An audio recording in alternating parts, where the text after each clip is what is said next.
What's going on, GRITR family? Today we have Mitch Aguiar. Yeah, did I pronounce that right? Okay, I was butchering his last name pretty bad last time. So we have him on today. I'm super excited to have you. I've been following you around for a minute. Mitch has got quite the extensive background and he's been doing a whole lot. I'm gonna let him explain that to you. But was super excited, reached out to him, and didn't necessarily expect for you to get back to me as quickly as you did, but you did, and you were super gracious and kind for coming on. He's got a whole lot of stuff going, so we are going to get this thing rolling, and we're gonna be talking to Mitch.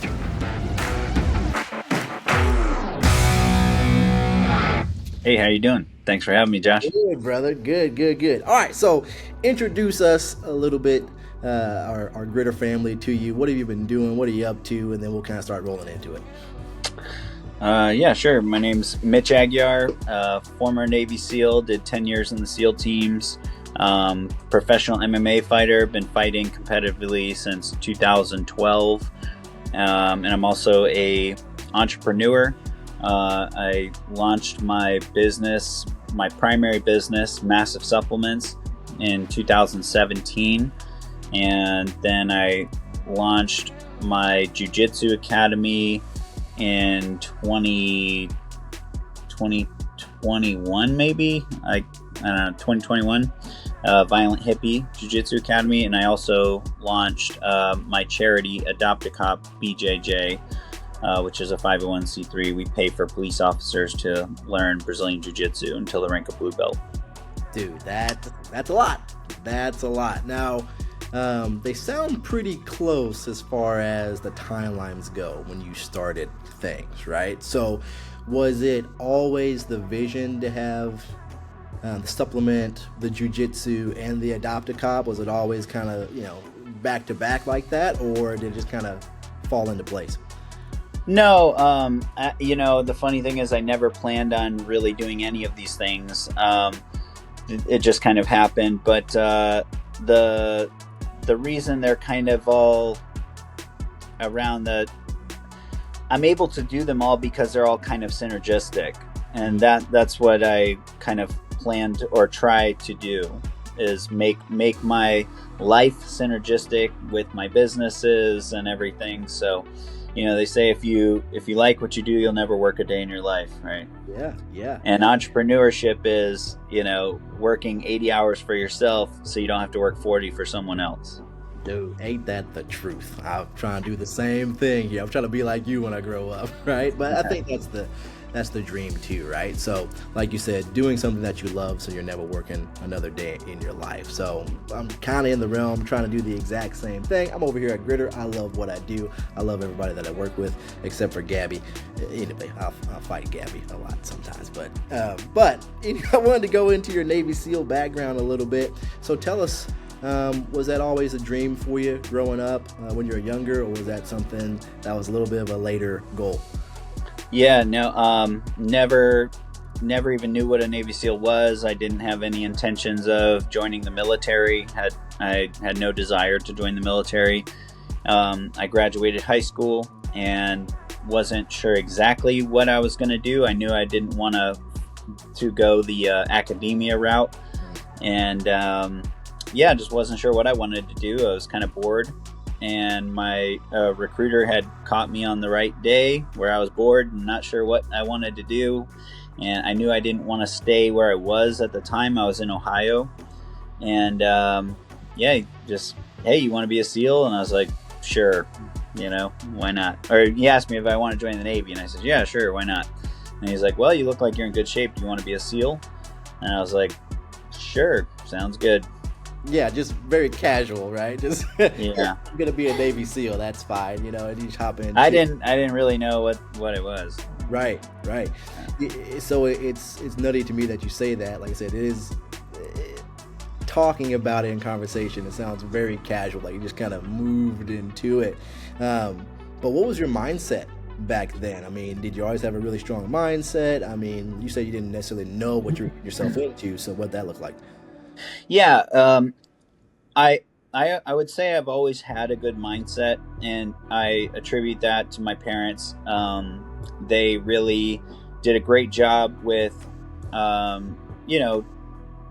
helping me believe in myself, in the sense of telling me, you can be whatever you want to be, you just got to work hard and give it your all. And, I played sports growing up always, and I was always, very competitive. And my parents pushed for, instilled that, that's a good thing, being, competitive, giving it your best shot, giving it all you have, and trying to win or be the best at whatever you're doing. And, it's just giving that effort, and the only time success comes before work is in the dictionary, right? So you have to give effort, you have to work hard. And I've always kind of been that way growing up. And, so when I heard about this challenge, I didn't look at it like, I was like, okay, yeah, I'll just do that. Like I said, it wasn't a lack of confidence. It was of like, what am I going to do with my life? I knew I was going to do something. I just didn't know what exactly I wanted to do. Yeah. No, that makes a lot of sense. Like I said, very casual. I would have been like, you know what? Nah, SEALs ain't for me, man. It's not going to happen. Well, okay, so you graduated, buds, with class 273. Is that correct? Yep. So SEAL Team 10. What kind of stuff were you involved in with SEAL Team 10? Every SEAL team is the same, essentially. We all have the same mission. We just have, some of us have different, areas of operation, so I did everything there that SEALs do. I was also a dog handler briefly. So I got to work with the K9 units, which was really, really, really good time, really fun. And deployed to Afghanistan and deployed to Europe as well. So got to see, a lot of our allies or other countries, Navy SEALs, got to work with them and do some joint training with them across Europe, which was really cool. And then Afghanistan, I basically did two back-to-back, like one for 5 months, came home for 2 weeks, one went for another 6 months. But that was, essentially one long deployment. And, but I got to see all 4 seasons in Afghanistan, and lots of operations. And we were the furthest major outpost from any military base in Afghanistan. So, we were out there, hardcore living. We had no running water, the whole time, our food being airdropped in, and it was hardcore living, roaming watches at night, because our base would get attacked and stuff. And so it was hardcore. And that was, I was 21 years old. So. Yeah, you were a baby, essentially. You're like, yeah, kid, man. Oh my gosh. So that's one of the things that we were talking about, like your mindset going in while you were in, right? Being 21, going through that experience. One thing that you like to say a lot is mindset is everything, right? Yep. So what was one thing in particular during your time of service that permanently changed your decision making when it comes to business and training under pressure? I'm not sure if there was one thing. I would say it was a whole collective, the whole collective experience. I was in there for 10 years, and that was, my college years. That was you're going into your late 20s from your late teens. There's a big transition there, a lot of life experience gained and everything, a lot of maturing, hopefully. And I think being in the military kind of teaches you accountability and discipline and responsibility, because you don't really have an option. You either do it, or basically go to jail, Right. And so it's really good, and it teaches you it doesn't matter, especially the SEAL teams. It's the highest standard. Excellence is the only acceptable standard, and you either meet it or you go away. And it doesn't matter if you're a 2-week SEAL or a 20-year SEAL. And I've seen that happen. So it was very real, that accountability, that level of responsibility was real. And that is something that I've carried over into my civilian life, business wise, whatever the mission is, we just have to get it done. It doesn't matter about your feelings or how none of that matters. It just matters getting the mission done. Yeah.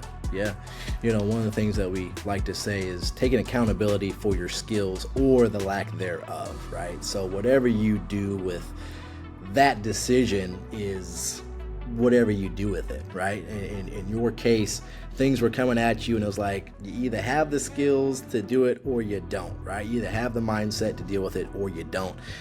I can definitely say one thing, watching some of your stuff, whenever you were cutting 30 pounds for your MMA fight, I can, probably say that the accountability for your skills or lack thereof, that mindset definitely fell into that category. I mean, yeah, that's all mindset. Obviously there's physical portions to it, but it doesn't matter. Your body will keep going. Like there's so many examples of that. And I'm one of them, but I'm not the biggest example. Look at guys like David Goggins, Cameron Haynes, Wim Hof, these guys that are the 1% of 1%ers, they show you that we are all capable of so much more physically if we apply our minds. And your body will give way more than you think it can. And it all comes down to the control center, the mind. You tell it to go, it will. And you might feel like it can't, or maybe you physically can't because of an injury or something like that, but the will to fight is still in your mind. The will to find a way, dig deeper. Guys break their legs in Hell Week all the time and finish, keep going. And it's just, if you don't mind, it doesn't matter. Mind over matter. Absolutely. So I guess that played a humongous part with you taking a step in the ring and spending 25 minutes with Sean Strickland. Tell us a little bit. For sure. For sure. That I knew it was probably not going to be a friendly, exchange, even though him and I are friends. Mm-hmm. And we've known each other for years, and we've, interacted, we've trained together before, like in the past. So there was no animosity or anything like that on my end. But I think Sean just, had a point to prove to his followers or trolls or whatever, I don't know. And, I was willing to step up and be the heavy bag. And, but it was a part of like, one, I knew it was going to go viral, and I needed to get eyes on my page again since I had lost my social media. Oh, wow. And, so that was part of it. Two was I knew that, I could absolutely go in there and take a beating from him, no problem, and come out with a smile on my face and, have no animosity and it be fine. So, and I didn't want to see someone else go into that and really get seriously hurt, because fighting is no joke and there are levels to everything. And Sean is at the very tip of the top.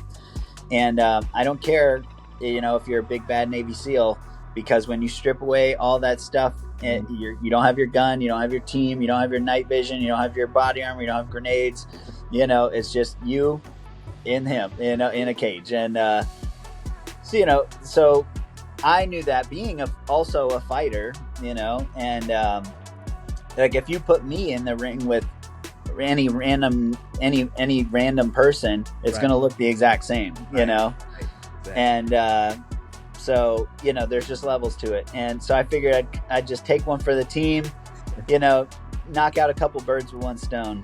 Yeah. And I would just be the the unfortunate volunteer. Man, I'm watching that video, and at one point you take a pretty stiff front kick, to the belly, and it looked like you wanted to buckle over, but you knew Well, if you did, it knocked the wind out of me. Oh, I know it did. I'd have been crying. I'd have been done. Ain't no way I'm stepping in with the ring with that guy, first and foremost. But you doing it willingly and taking that for the entire 25 minutes, more respect to you, man. That sucked because that happened very early on. Mm-hmm.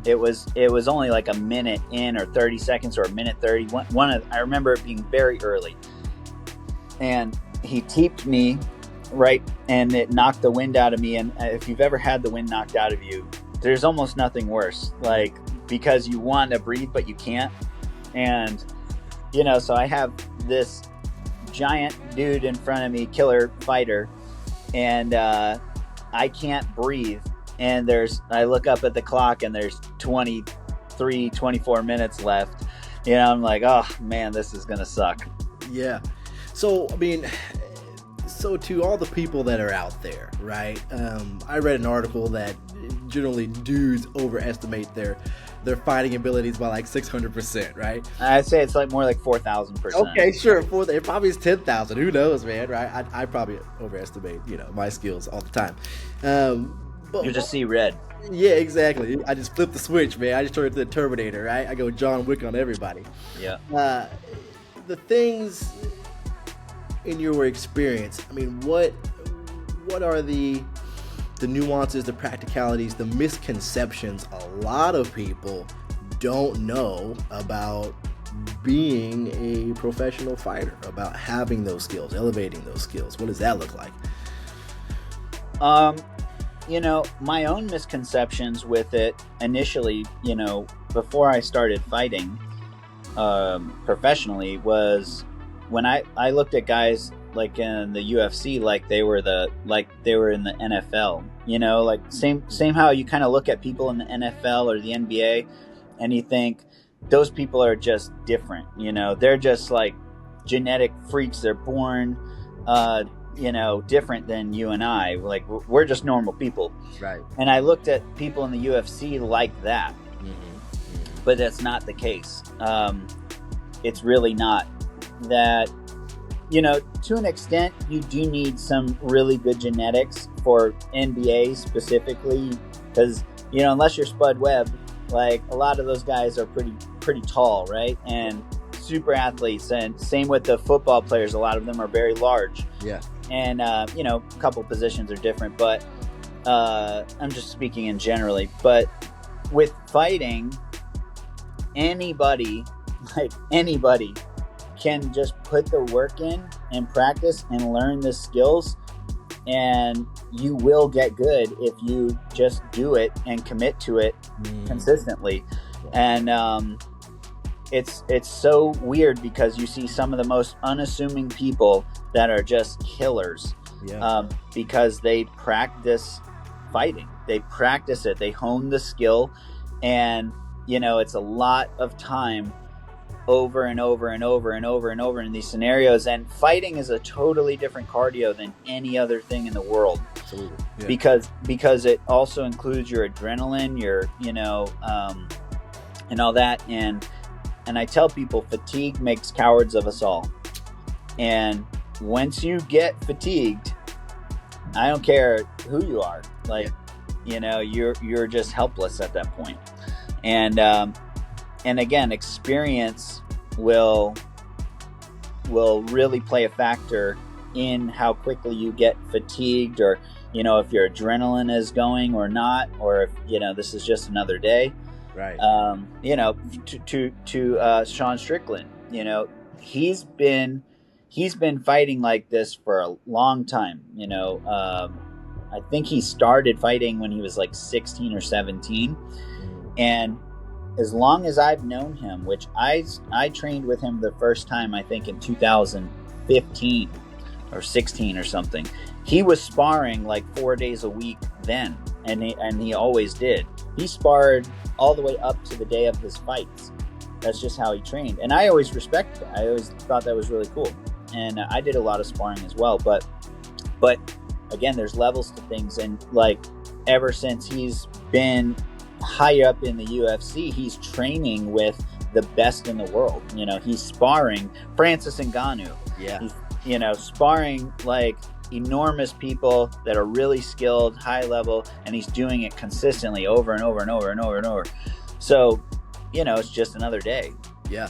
But then when I, roll off the couch and get in there with the champion of the world, that's a different level there, Right. Absolutely. Oh my gosh, I can only imagine. I mean, I would consider myself a heavy practitioner of jiu-jitsu. I call myself a clear belt. I'm not even a white belt, guys. I'm a clear belt. Okay, so I just go in there, sharpen up the skills, every once in a while, and then it does pay dividends out there. So tell us a little bit about your Adopt-a-Cop, right? We're talking about skills, talking about training for both competition and the real world. I mean, so I would imagine those two things meet with Adopt-a-Cop. So how does that work out?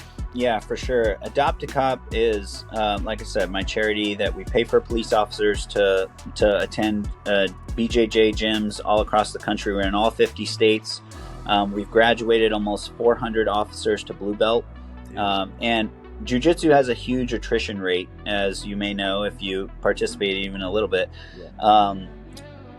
It has a huge attrition rate. Only 3 out of 10 people that start jiu-jitsu will get their blue belt, and only less than one out of 100 will get their black belt, and that's people that like actually commit and start jiu-jitsu. I'm not talking about people that just go in and try it. Right. It's way less than that. I'm saying people that commit to it and okay, I'm gonna do jiu-jitsu. Only 30% of them will actually get their blue belt, which is the first belt. So we put a lot of officers through training, and and almost 400 of them have gotten their blue belt so far. But anyway, jiu-jitsu is super practical for their job specifically, because a lot of times they have to go hands-on with suspects, and a lot of times, people are scared or desperate or whatever, and if they end up resisting and fighting and getting into any kind of combative struggle, or they're having to gain control of this person, it becomes life-threatening, because you are wearing a gun on your hip. So if they get to that, it can be used against you. Right. So one, it behooves you to be the more dominant grappler in any kind of situation like that, because one, you want self-preservation, but two, like the thing about Adopt-a-Cop is our motto is jiu-jitsu saves lives, because if a police officer is in control of that situation and can effectively nullify this suspect very easily without having to escalate it to a loss of life situation or life-threatening situation, that's better. Like, that's a better outcome for everybody. So that's the great thing about Adopt-a-Cop is no matter where you stand on police, everybody wants less shootings. Yes. Right? Yeah. And you never know. Like, and I'm not saying, like, I definitely support police officers in their right to protect themselves. But I think as a police officer, you need to be aware of the risks of this job and train accordingly and be prepared accordingly. You shouldn't just, and I think a lot of these shootings happen because the officer is scared, because they're in fear for their life, which I understand. I think you have the right to defend yourself, but you also have a responsibility to understand that role and what comes with that, and prepare yourself to be able to handle that. Yes. It's like, I'm not a gourmet chef. I wouldn't sign up to be, host an elaborate event and be the main person that takes care of this. Like, because I know that I don't have those skills. Right. Yeah. Right. So if I'm signing up to protect and everything like that, then I should probably understand what risks come with that and prepare myself, Absolutely. So I just think it's important, and anybody who's trained jiu-jitsu for any amount of time will tell you that if you've never trained before and you roll with a blue belt, you are going to be pretty much helpless. Like they're going to just work you over and do what they want to do to you. And the higher that the skill level goes, the more true that is. Right. Like if you ever roll with a black belt, I'm a first degree black belt. So I've been training jiu-jitsu since 2008. Okay. Yeah.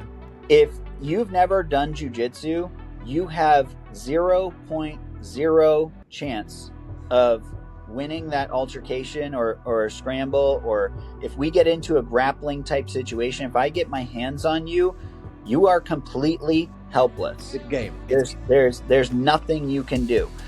And and I can protect myself, I can protect you from yourself. Like perfect example of that situation after the SEAL swim. A guy had come into our after party, and there was an open bar, and so he went up to the bartender and asked for a drink, and they realized he didn't have a wristband. They said, "Hey, this is a private party, and so you can't be here."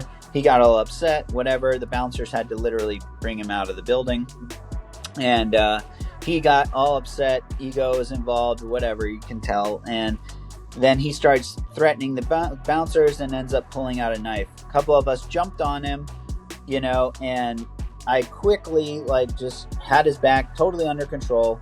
And I'm trying to calm everyone down because everyone's a little bit worked up over this, rightfully so. The guy just pulled a knife, but calm breeds calm, chaos breeds chaos. So I'm trying to let everyone know that this is under control and it doesn't need to escalate. And I'm telling him while he's in my control, I'm like, hey man, you need to calm down.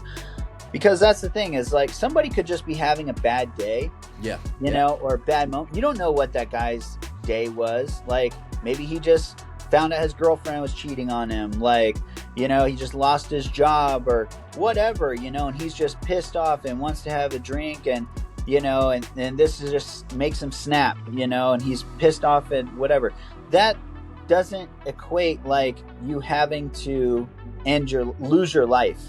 And granted, he pulled a knife and he escalated, and people make their own choices. However, if you're in control of your own emotions and you have the power and ability to calmly and quickly gain control of this and let calm breed calm, and everybody kind of take it down a notch, because when emotions run high, logic runs low. That's true. That's the truth. So if you can calm a situation down and end it without the loss of life, I think that's a better outcome for everybody. And so that's basically what the whole point of our charity Adopt-a-Cop BJJ is. And we are, a 501c3, and we do need donations badly. So if your listeners, if you think that's a cool mission, please consider donating to it. And, I've had this charity for 4 years now. I've never taken a paycheck from it. I've never taken a dime from it. I have given all of the money back to the cause, which is why we've been able to grow so quickly and get so many officers through training. But I've not done hardly any fundraising for it, because I'm my mindset is you got to just give all the money back to that thing. But now I'm realizing, this is why some of these things, they do charity or fundraising events, because if you don't, you're just going to run out of funds eventually. Exactly. I mean, so before we move on to the next question, just kind of briefly, I can imagine there was, I don't know, maybe there's probably a little bit of pushback with some people saying, hey, why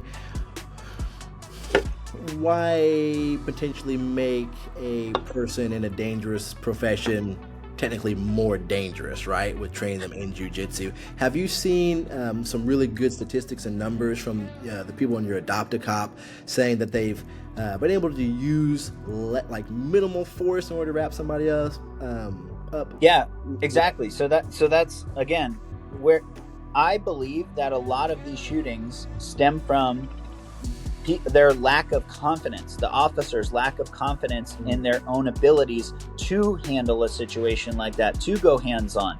Like, if I wasn't confident in my ability to control that person, I would never go near them. Right, yeah. Why would I? Why wouldn't I take out, and if I was like in fear of this person can harm me, why wouldn't I put myself in a position to where I'm feeling safe and protected now?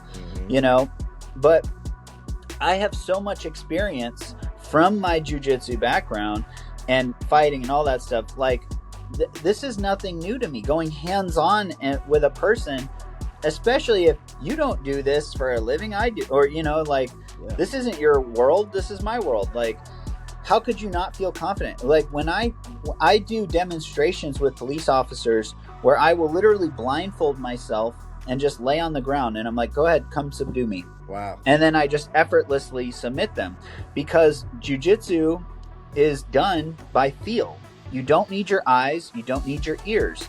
If you touch me, right, like anywhere, I know that's your hand. I know that's connected to your arm, which is connected to your elbow, which is connected to your shoulder, and which is, here's your neck. There are submissions from everywhere.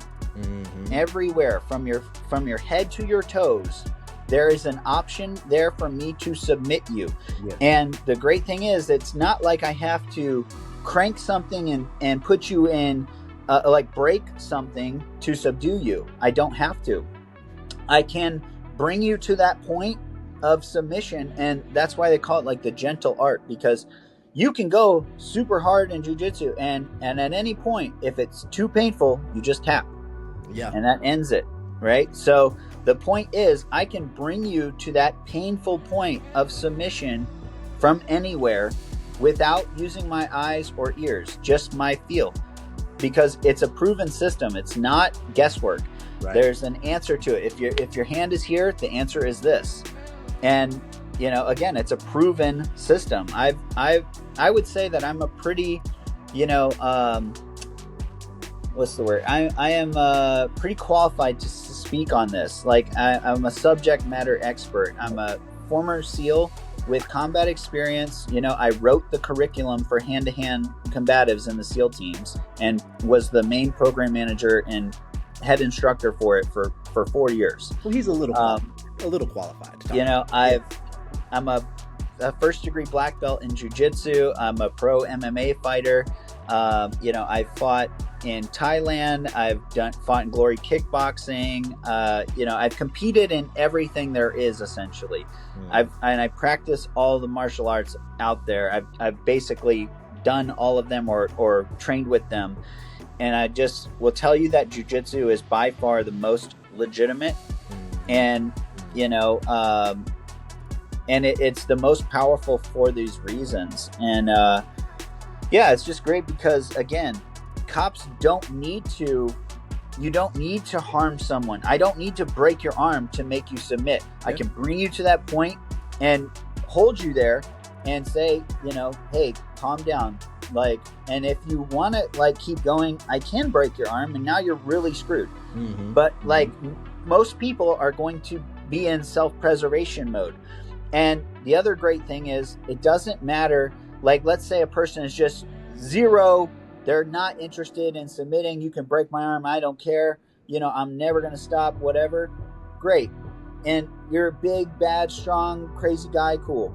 If I cut the blood off to your brain through a strangle choke, there is, I don't care. You're not going to stay conscious. You are going to go unconscious within a few seconds. And once you're unconscious, you have zero control over your body, or you're no longer a threat or harm, anything like that. If you have that ability, how could you not feel confident to go hands-on and handle this without the urge or need or desire to pull your weapon? That's why I think would have more police officers capable of that. I like I said, I appreciate that wholeheartedly, because I talk to LEOs all the time that come through here, and we talk, we have that conversation. Like, hey, what do your hand-to-hand skills look like? What's your use of force? What's your de-escalation, physical de-escalation look like? And a lot of times they don't have that answer. But one thing, so first and foremost, Mitch, like, we are so happy that you came on today. Like, I was so excited to talk to you about this stuff. Like I said, we could probably talk offline about this stuff for hours, but just kind of leading into our last question here. So looking at your next 3 years, right? So what are the next things for MASF, for Adopt-a-Cop, and for Violent Hippie? What are your plans for that? I would say for MASF, we just launched these new healthy alternatives to energy drinks. I'm gonna eat some of that. Okay. Mm-hmm. Yeah, no, these are fantastic. A lot of people are kind of addicted to energy drinks in our country, or around the world, and they are not good for you. All those out there they're all loaded with artificial sweeteners and all kinds of bad stuff, dyes and all that stuff that's really not good for you. Are you sure? Not good for your gut health, not good for your, hormones, all that kind of stuff. So we made a healthy alternative to energy drinks. This is called the Smashin Energy. There's no artificial colors, no artificial flavors, no artificial sweeteners, no sugar. There's 85 milligrams of caffeine from green tea. There's a 2-to-1 L-theanine to caffeine ratio. There's B vitamins, C vitamins, electrolytes. There's a full gram of beets per can, full gram of lion's mane mushrooms, alpha GPC, and a half a gram of maca per can. And they taste amazing. They taste delicious. So these are literally fantastic health drinks. And so we just launched these. Yeah. I think in the next 3 years, I would love to get some distribution across the country and get these into, the main stores across the country, have easy access for people, and just continue to grow the brand. And then with Violent Hippie, I'm hoping to expand our academy. I would like to be somewhere around 200 to 300 students, and I'd like to get a bigger facility with maybe like a coffee shop attached to it. Something like that would be cool. And so with Adopt-a-Cop, I would love to just remain a charity. Like we're honestly, like, I don't know, we might not be a charity in the next 2 months if we don't get some donations. So okay. All right. Well, hey guys, you heard that. Make sure we're donating to Adopt-a-Cop. Make sure you are hitting up Mitch Aguiar. So last things last, let people know where they can find you, how they can find your socials, and how they can help support. Yeah. You can find me on Instagram at Mitch_Aguiar, Aguiar. And my supplements, you can find them at MASF, MASF supplements.com, and violenthippie.com is our website there. We have a Jiu-Jitsu Academy in Chesapeake, Virginia, and then Adopt-a-Cop BJJ.org is our website for Adopt-a-Cop, and you can donate there. Dude, that is awesome. Well, guys, next time Mitch comes back on here, we are going to talk about his workout plan, right? Because he's looking a little small, so he probably needs some advice from me. No, you're actually doing that 10-day fast, right, for MASF, yep, which I think is just wild. If I go a day without eating, I'm toast. I'm toasty toast. So, got to get you the smashing mindset greens. Is everything. Yeah, get you the smashing greens, and I'm on day 3, no food. I'm going 10 days, no problem. And you're still working out, still doing jiu-jitsu, still doing all that stuff. Still training twice a day. Mindset is everything. And I'll be looking real shredded at the end of it. It sure will. Hey, look, man, I would absolutely love to come up there. I know I would not be any challenge for you whatsoever, but I'd love to come roll with you. Hey, you're welcome anytime. Awesome, man. Well, Mitch, we appreciate you guys. We appreciate you for hanging out with us today. Once again, if you want to reach out to Mitch, talk to him about Adopt-a-Cop, MASF, Violent Hippie. If you're in the area, go roll with this guy. Go talk to him. He's a wealth of knowledge. And all right, guys, make sure you come by and stop by GRITR. Come say hello. We always love to see you. And we will catch you on the next one.